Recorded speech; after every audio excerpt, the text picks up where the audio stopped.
Yang membatalkan puasa itu yang pertama riddah.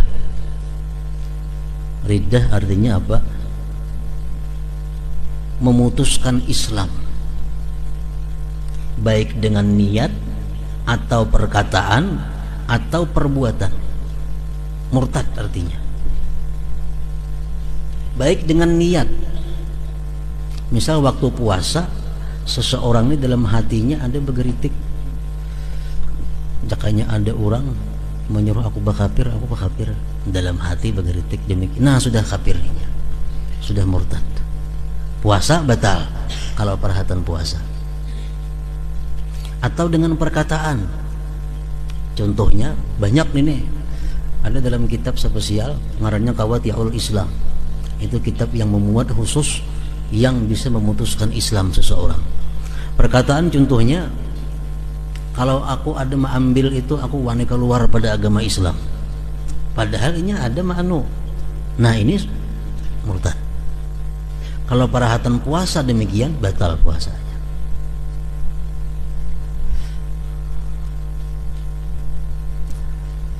Atau dengan perbuatan.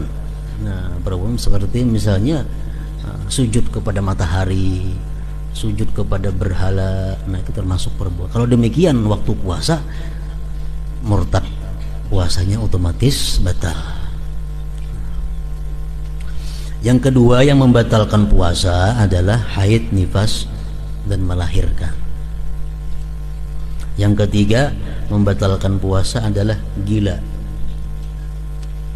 Gila walau lahzah, walaupun sekejap gilanya itu, otomatis ini batal puasa.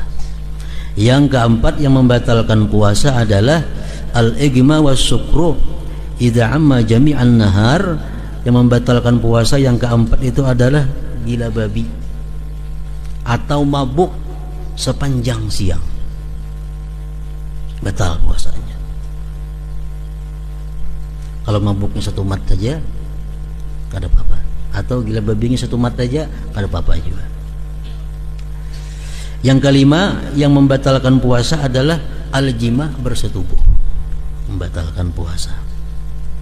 Yang keenam yang membatalkan puasa wusulu ainin min mampadin maftuh ilal jaub, sampainya benda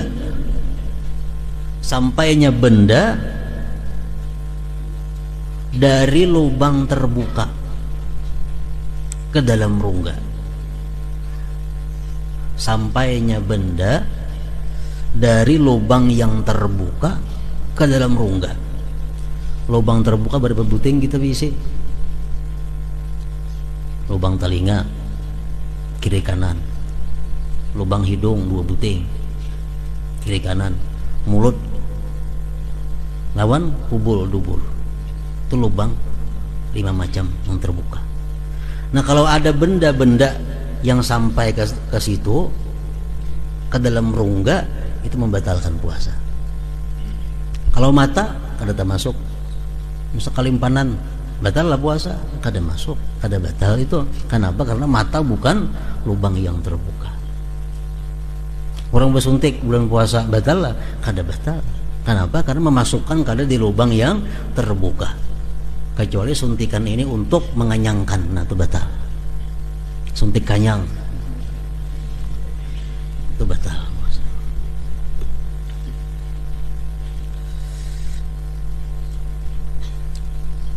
Dan ada batas-batasnya.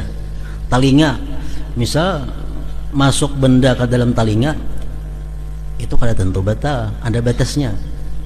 Bila sudah sampai ke gandang talinga, di dalam telinga ada gandangnya, bila tercucuknya itu meringap. Nah, bila sampai ke situ hanya batal. Mau dimuharani aja kada batal. Hidung tuh ada batasnya. Batasnya khaisum. Khaisum itu bila kemasukan banyu kita belangsangan. Nah, sampai ke situ batal. Mau dimuhara hidung sini aja kada apa-apa. Mulut ada batasnya. Batasnya di mana mulut itu? Makhraj kita menyambat kha. Nah, di sini tenggorokan artinya. Bila sampai ke situ ada benda masuk, nah itu batal. Di kubul atau dubur itu ada batasnya. Batasnya di mana kubul dubur itu? Batas senang kada wajib dibasuh bila kita beristinja. Kita beristinja itu kada batal puasa. Tapi bila kita membasuh sesuatu yang kada wajib dibasuh, nah itu batal puasa. Memasukkan benda lewat batasnya.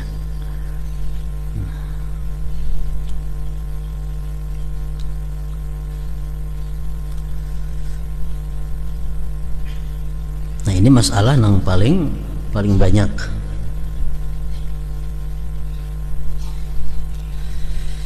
Umpamanya kita mandi perahatan puasa, mandi bakubui, mandi kepala bakubui on banyu, lalu kemasukan banyu dalam telinga, apakah batal puasanya atau kada? Mandi bakubui kepala sehingga masuk banyu ke dalam telinga, apakah batal puasa atau kada? Tergantung mandinya.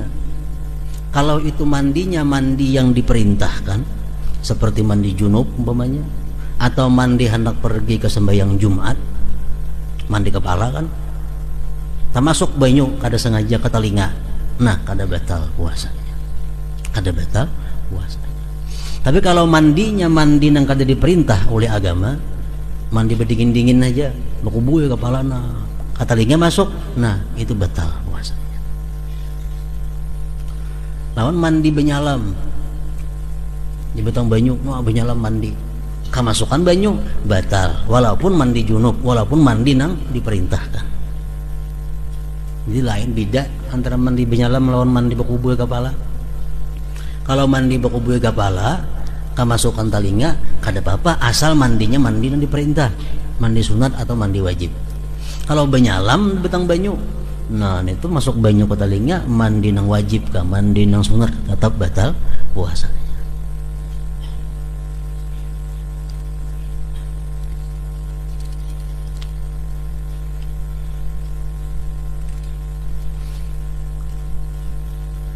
Yang ketujuh yang membatalkan puasa adalah al-istimna, mengeluarkan air mani dengan apapun caranya, sengaja mengeluarkan air mani, nah itu membatalkan puasa. Yang kedelapan yang membatalkan puasa adalah mengeluarkan isi perut, muntah, sengaja muntah. Kalau kita sengaja memuntahkan isi parut ini, keluarnya pada parut, tabulik kada tabulik, batal puasa. Tabulik kah dalam pulang atau kada kah, tetap batal puasa kalau sengaja memuntahkan. Tapi kalau kita kada sengaja memuntahkan, muntah sorangannya, itu kada batal, amun kada tinang masuk pulang ke dalam. Nah ini bedanya, orang nang menyengaja muntah batal puasa. Muntah sengaja dimuntahkan batal, walaupun kada tabulik ke dalam tenggorokan, tetap batal. Tapi kalau orang muntahnya itu kada sengaja, kada kau maarit lagi muntah, nah amunnya rasanya rasa kada tabulik ke dalam rongga, kada batal puasanya.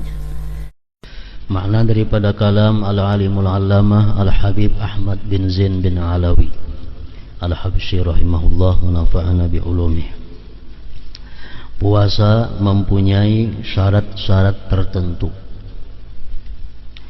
yang wajib diketahui dan dilaksanakan oleh setiap muslim. Ini menurut ulama-ulama fikih bahwa puasa itu ada mempunyai syarat wajibnya dan ada mempunyai pula syarat sahnya.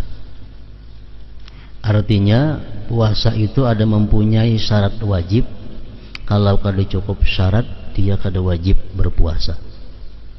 Kalau syarat sah puasa itu bila mana kada cukup syarat kada sah puasanya.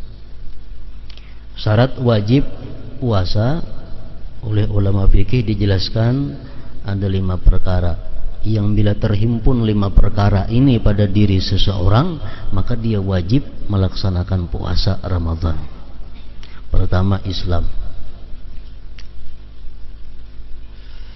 Artinya orang yang kada Islam itu kada wajib puasa. Namun di akhirat kayaknya tetap dia disiksa karena kada puasa itu.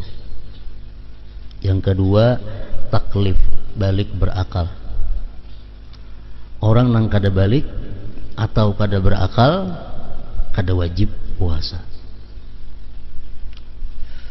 Yang ketiga, mampu. Kuasa artinya. Kawa artinya kalau inya puasa kada memudaratkan kepada dirinya. Yang keempat, sihat. Yang kelima, iqamah, bermukim. Kalau orang dalam perjalanan, orang dalam musafir, itu tidak wajib dia puasa. 5 perkara itu ada pada diri seseorang, maka dia wajib melakukan puasa. Itu syarat wujub ngarannya.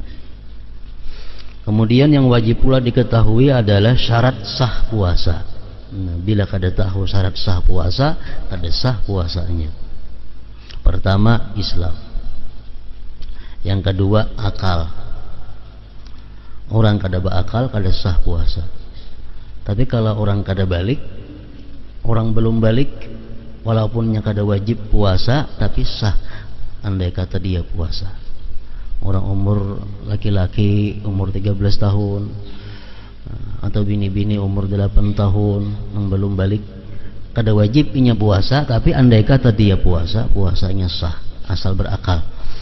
Yang ketiga, suci daripada haid dan nifas. Yang keempat, mengetahui dengan waktu. Mengetahui dengan waktu berpuasa. Artinya bolehkah puasa isuk kadakah? Nah, itu mesti tahu. Kalau kada tahu isuk boleh kadanya puasa, nah kada sah puasanya. Jadi 4 itu adalah syarat daripada sahnya melakukan puasa.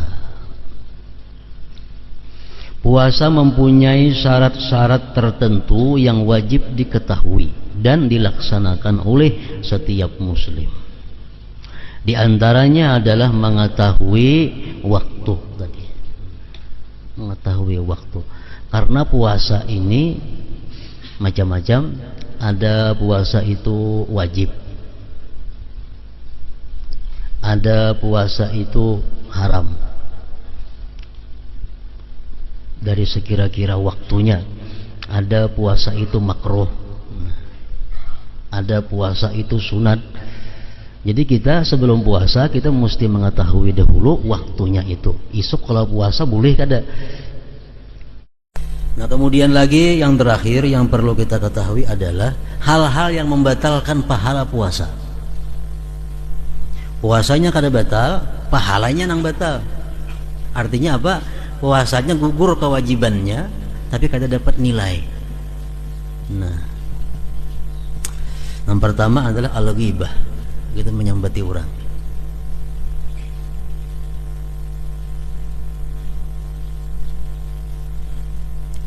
Nyambat orang.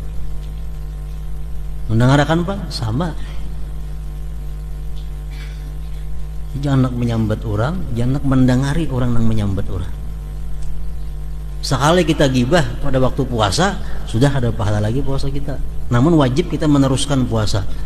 Wajib meneruskan puasa. Yang kedua, namimah, anjur atar. Anjur atar dengan tujuan merusak, itu namimah.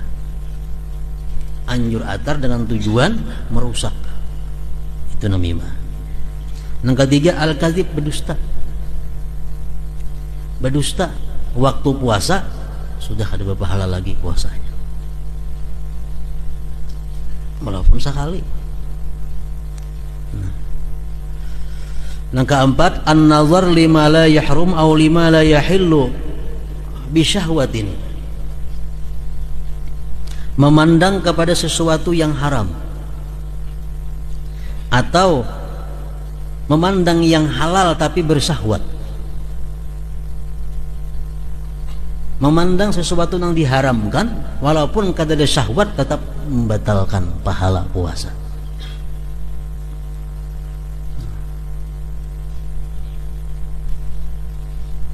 Memandang sesuatu yang diharamkan walaupun kada ada syahwat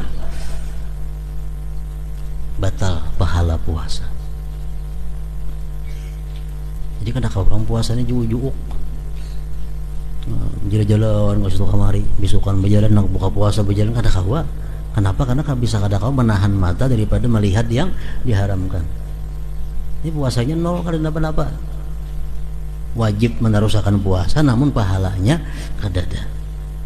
Atau memandang nang halal, memandang bini halal tapi ada syahwat. Nah, timbul syahwat. Timbul ada keinginan untuk bersetubuh. Maksudnya kayak itu. Itu sudah membatalkan pahala puasa. Yang kelima al-yaminul kadzibah, orang bersumpah dusta, itu sudah jelas. Yang terakhir qauluz zur wal fuhsyu wal amalu bihi, perkataan-perkataan yang sifatnya dosa atau perbuatan-perbuatan yang sifatnya dosa itu menggugurkan nilai pahala puasa. Nah, jadi sudah tahu kita rukun puasa sudah, membatalkan puasa sudah, sunat-sunat puasa sudah, makruhnya sudah, yang membatalkan pahala puasa sudah juga. Mudah-mudahan puasa kita tahun ini lebih baik daripada tahun-tahun yang telah lalu. La hadratin Nabi Mustafa sallallahu alaihi wasallam. Al-Fatihah.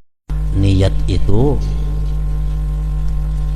merupakan kelakuan hati. Adapun yang di mulut kita mengucapkan nawaitu sauma ghadin an ada'i fardhi syahri Ramadan hadhihi sanah lillahi ta'ala, itu adalah sunat. Tapi yang ianya di dalam hati sahjaku puasa besok hari daripada menunaikan fardu bulan Ramadan pada ini tahun karena Allah Ta'ala. Itu dalam hati. Waktunya mulai orang azan maghrib. Mulai azan maghrib itu sudah boleh berniat sampai imsak atau 10 menit sebelum azan subuh. Itu waktu berniat.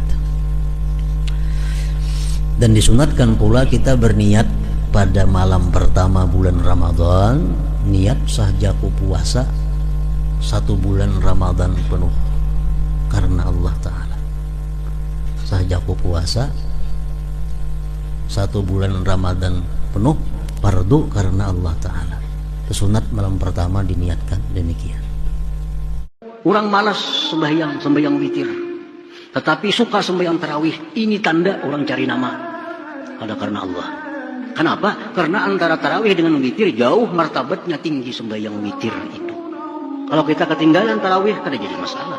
Tapi kalau ketinggalan witir itu ada semacam ancaman dari Rasulullah Sallallahu Alaihi Wasallam. Sembahyang witir itu lebih utama dari sembahyang tarawih.